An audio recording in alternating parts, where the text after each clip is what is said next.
get in the air. I'll be back with you on the radio in just a few minutes once we kind of get out of the airspace here. Until then, enjoy the takeoff.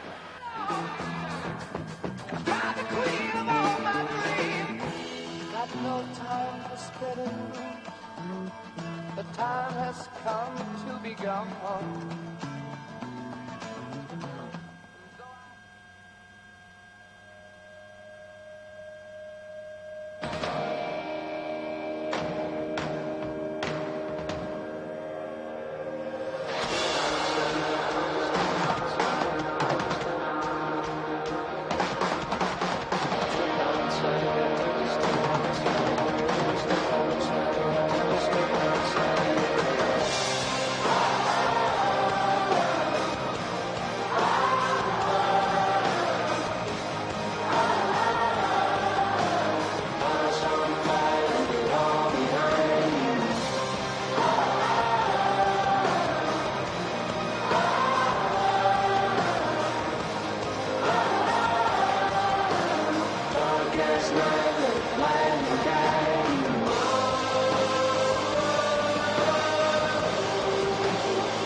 Alright, how's everyone doing so far?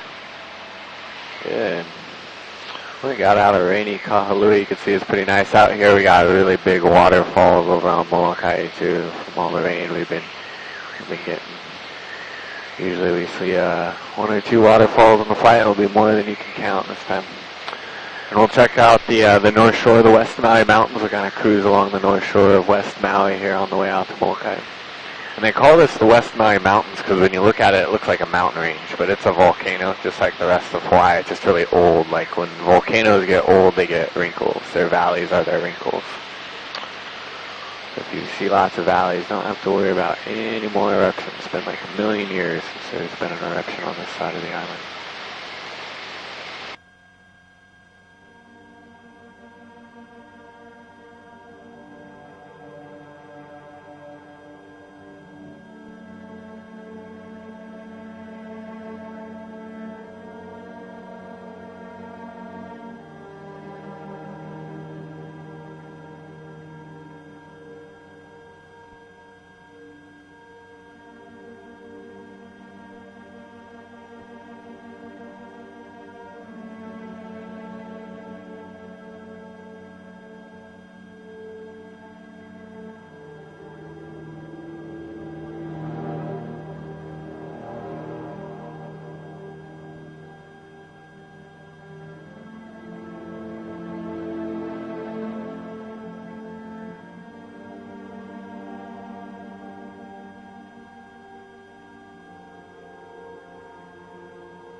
down the coast a little ways. If you guys look out there at about our 11 o'clock position, you can see Kahakaloa Rock. You see that tallest point there on the north shore? That's a real famous landmark to the Hawaiians because of King Kahakili. And King Kahakili was this real famous king in the mid-1700s who used to jump off of that rock up there into the water to try to prove his immortality. And this king, he was always trying to prove he was invincible because he wanted to conquer other islands, wanted to take over more territories. And kings in Hawaii, if there's a war, they'd have to fight too. They'd have to lead the charge. So they'd argue if he couldn't be killed, they couldn't lose. They'd have a 100% chance of victory. So they'd like jump off of this rock into the water. And they took over Molokai, Lanai, and Oahu after that. They controlled the whole center of the island chain. So it's like Maui's most famous king, Kahakili, the cliff diver.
Over here off our right side, you'll see Nakalele Point. See how there's all this black lava rock over here off our right side? There's underwater caves in that area that get compressed with water pressure.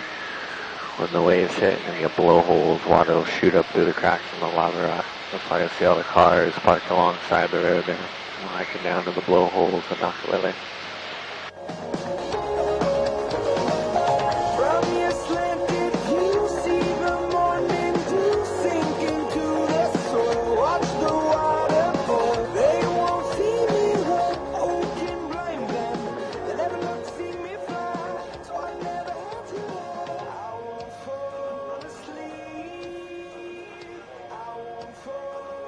We'll leave Maui now, across the Pailolo Channel. We got 10 miles of water between the two islands. Take us less than 5 minutes to get over there where those giant waterfalls are waiting for us.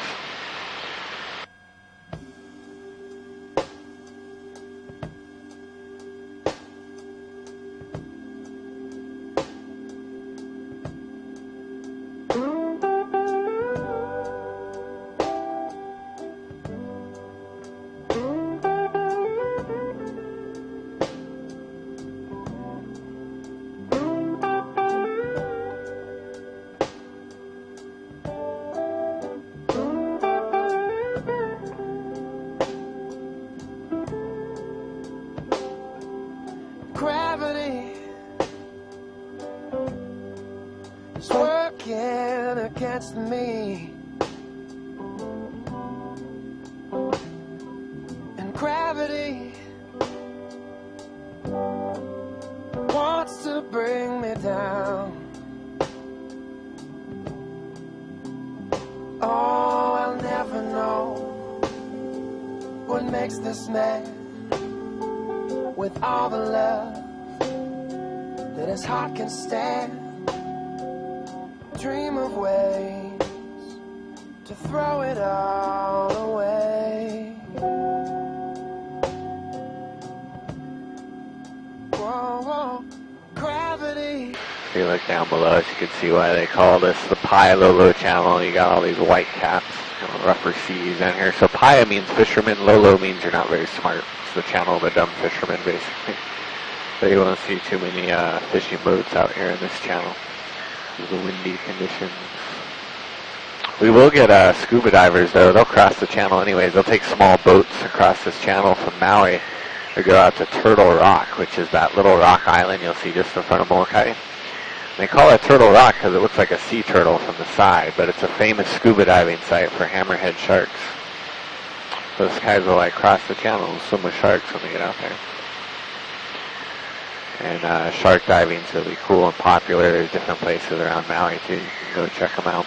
Go swim with the sharks. Or you can just go to our aquarium. We have a nice aquarium. They're all there with like a thick window between you. So either way you're set. You can see them one way or the other.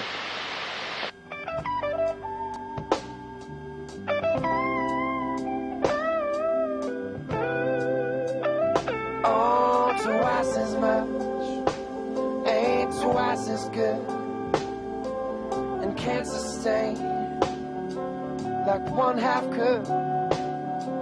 It's wanting more. It's gonna send me to my knees. Whoa, gravity. Stay the head. As we get closer to Molokai here, we got a sparsely populated island. There's only about 7,000 residents on Molokai. Like back on Maui, we get 150,000 residents and more visitors and residents year round. So not a lot of fancier places to stay because they're trying to keep the island more locally owned. On Maui, every one of those hotels and resorts, they're owned by off-island companies from like around the world. So most of the revenue disappears. But Molokai, they're keeping it here. So you won't have the fancier places. It's more like old Hawaii, older, smaller hotels. Their motto is the friendly island.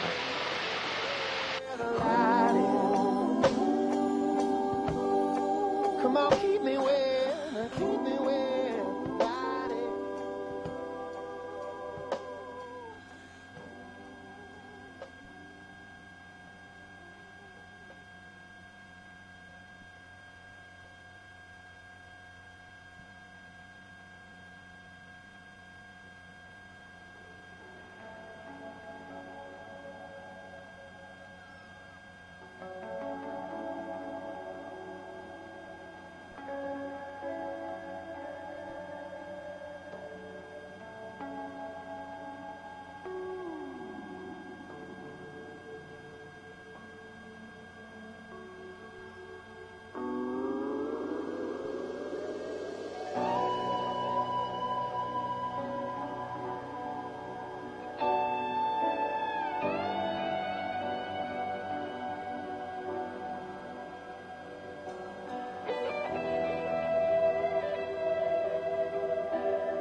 Molokai here. It's one of the smaller Hawaiian islands, you could say, but we got the tallest and steepest cliffs on the north shore on this island. And geologists say it's because of an earthquake. They think a massive earthquake hit this island a long time ago, and it was so powerful that it dropped like a third of the island off into the ocean. So hopefully something like that doesn't happen again. But whatever caused it, we got big cliffs. The cliffs are going to start on the other side of Halava Bay here at about 500 feet, and they continue slowly to climb up to about 3,000 feet tall, these sea cliffs on the north shore.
Coming up in front of us is Papalu'ua Falls. All these other waterfalls, they're all extra. They're only going to be here for a day or two since we had all that rain. Some waterfalls are fed by springs, though, that are created from aquifers from all the annual rainfall. Like these underground lakes form and create these waterfalls. And then when you have rain like this, it just makes them bigger. So this is probably going to be our fullest waterfall on the back of this valley, Papalo'ula Falls. It's 1,400 feet tall. So we'll do a turn out here by the shoreline so you can get like maybe a picture of the whole waterfall, and then we'll come in for a closer look here in a second.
Here off our left side, we got this big, massive valley they call the Wailau Valley. There's several Hawaiian families that live in the Wailau Valley down here. As we fly by, if you look closely, you'll see hollies and heiaus. Holly's like a house, heiaus kind of like a hut. Only way in and out of that valley is a boat or a helicopter, and they don't have either one. So they're pretty much self-sufficient. They do catch a ride every once in a while, but for the most part, self-sufficient.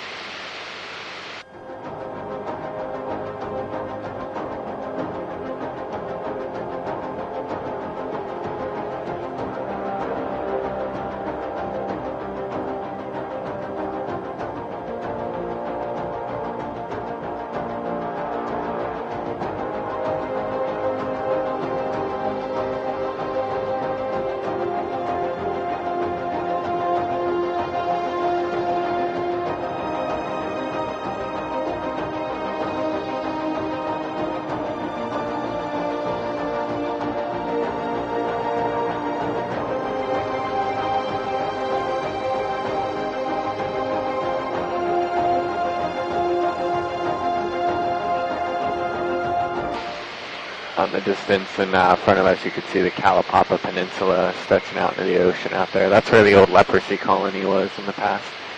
And leprosy was criminalized in Hawaii. Like, if you had leprosy on any of the islands, you'd be taken from your family, legally pronounced dead, and quarantined out there. It's kind of like a jail. But over time, it became more voluntary. Now it's a historic national park and a rainforest preserve that goes into this next valley, the Pele Kunu Valley here.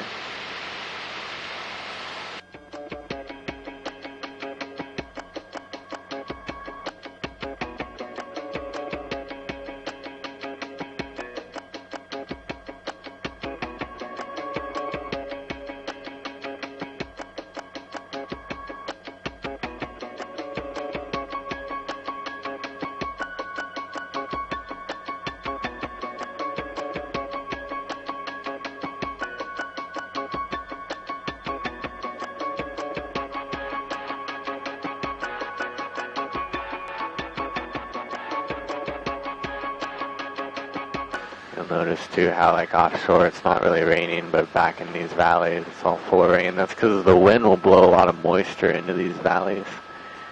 And that moisture will get trapped by these 3,000-foot canyon walls. It'll rain for days at a time back here. That's where all this water is coming from.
Look along these cliffs. You'll notice like some areas, the sea cliffs will be real like straight up and down, real steep, and you'll still have lots of trees and forest. And then you have these big bald spots in the forest, like over here off my right side. See how there's no more trees?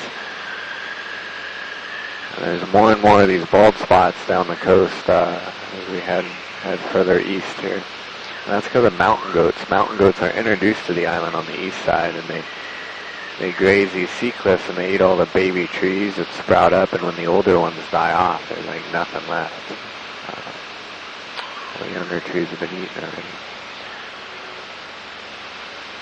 So if you know any goat hunters, send them to Hawaii. I kind of need them. People hunt in Hawaii, but they hunt like deer and wild boar, which are also considered overpopulated. No one really cares for the mountain goats anymore. And they're becoming like a serious problem because they've destroyed so much forest throughout the islands. All the islands have got them. But where the mountain goats have eaten the forest, it does reveal all these like layers of rock. Like over the next couple miles, you'll notice all these lines, like these horizontal lines. Those are all the old lava flows that built this volcano in the past. It's like a timeline of all the old eruptions. It's kind of like a tree in a way, you know. You cut open a tree, you get a ring for each year. Cut open a volcano, you get a layer of rock for each eruption. And this goes another 18,000 feet deep below sea level before you get to your first like layer of rock, your first lava flow that started it all. So it took a long time to create this one island, and we have 132 total islands made this way. So that's a lot of lava rock. It's a lot of eruptions to create Hawaii. It took a long time.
This is a big cattle ranch that we're flying over as we leave Molokai. We're crossing over the Murphy's Cattle Ranch. A lot of people don't think of cowboys and cattle ranches when they think of Hawaii, but there's a lot of them out here. Because we get the year-round rain and warm temperatures, so grass grows like crazy. You get free food for the cows, basically. On a grass-fed, organic beef in Hawaii. So this is how they used to do it everywhere, but now it's kind of rare, so that's why a lot of the beef will get exported. And a lot of these ranches, they'll be part-time dude ranches. They'll teach you how to be a paniolo, Hawaiian cowboy, ride horses, chase cows. Or you can just go on trail rides. They do that a lot on Maui, too. So ride some horses while you're out here in Hawaii. There's no shortage of them.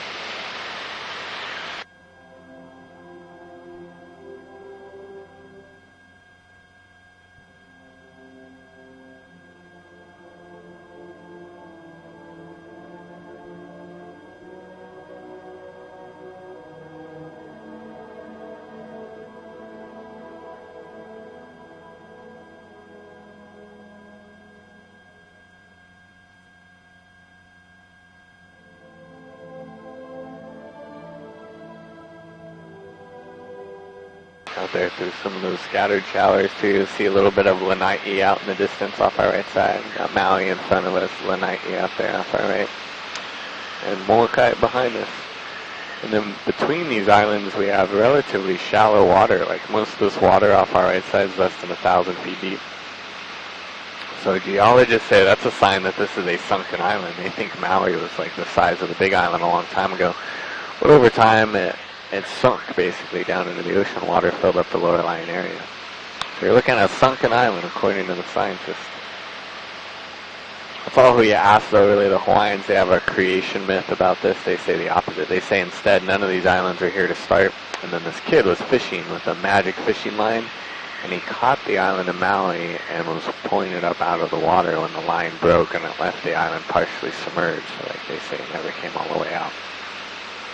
So scientists say it sunk. Hawaiians say it never came out. So either way, up to you guys.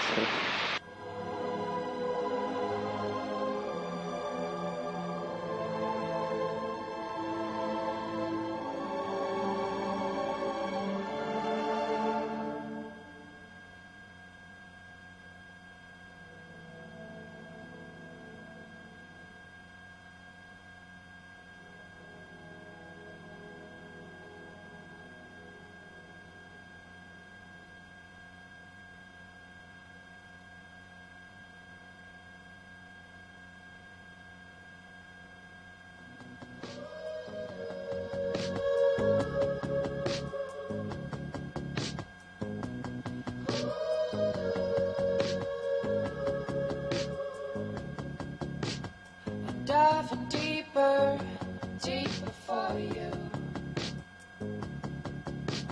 Down to the bottom, 2,000 emerald pools. Down to the bottom, 2,000 emerald pools. Underwater, time is standing still. You're the treasure. Dive down deeper still. All I need is you. You're all I need to breathe. All I need is you. I make a living trying to get away. This is Kapalua here off our right side. You can see the Kapalua golf course. They call that the plantation course because it's built on an old pineapple plantation. These are all old pineapple fields. They're just not that profitable anymore. There's a high labor cost involved when you grow pineapples, and it takes forever. It takes for years to grow a pineapple. So Central America and the Philippines are where they grow most of them now. These fields all given up on. Most of them are going to be houses someday. And that's Highway 340 that goes right along the cliffs. So RC cliffs on Maui on the North Shore. They're not as big as they are on Molokai, but they're more accessible. You can drive right along the cliffs. They're more colorful too. In front of us, you'll see these sea cliffs are real red in color from the high iron levels from some of the old lava flows. Iron will rust over time, leave that reddish color there along those cliffs.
If you look closely along these roads here, you'll see all these coastal trails. You can hike down to the sea cliffs, but there's also tide pools, not on this point, but the next one out there, you'll see some black lava rock formations at the King's Pond down there, the olivine tide pools.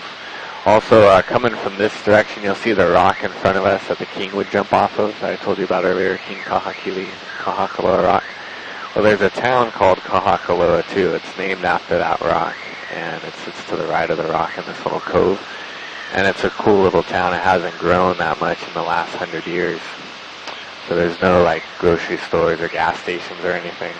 They're known for their fruit stands. They have all these stands. They sell banana bread, smoothies, all kinds of things. Even margaritas, if you ask them nicely. So check out Kahakaloa if you ever take the highway.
Up here, you're going to see how the waves break way offshore. This area is called Wai'ehu. It means red water. There's a red coral reef that extends way offshore. That's why I don't have any more sea cliffs. You need that deep water to create sea cliffs over here on Maui. The ocean will eat away at the island, create some of the caves you probably saw over the coastline over those last couple miles.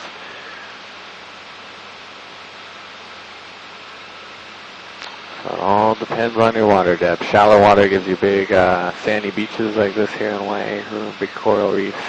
Deep water, big sea cliffs. All depends on that water depth. And we are approaching the airport. We're going to be back at the airport here in just a little bit. I got to give air traffic control my full attention as they squeeze us in between some of these guys here. Before we do land, though, I do want to thank you guys for coming out and flying with me. I don't get to go flying without you guys. See all those waterfalls either. They don't let me out by myself. So thanks for getting in here. And then once we do land, just sit tight. Wait for Kat. She'll be out to help you out of the aircraft. They'll set you up inside, too, if you want to purchase the video of the flight. We recorded all that. It's got like you guys on there, your flight and everything.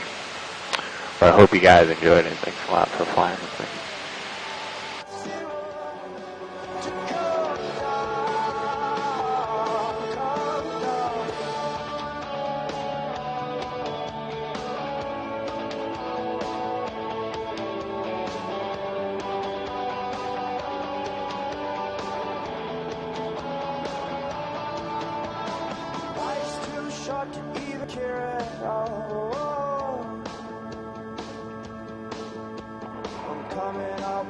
Coming up now out of the blue. Oh, these zombies in the park, they're looking for my heart. A dark world aches for a splash of the sun. If I could find a way to see this straight, I'd run away to some fortune that I should have found by now. And so I run out to the things they say could restore me, restore life the way it should be. I'm waiting for this cough syrup to come down.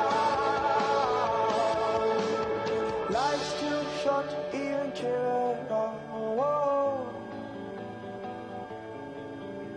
I'm losing my mind, losing control.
One more spoon of cough syrup now.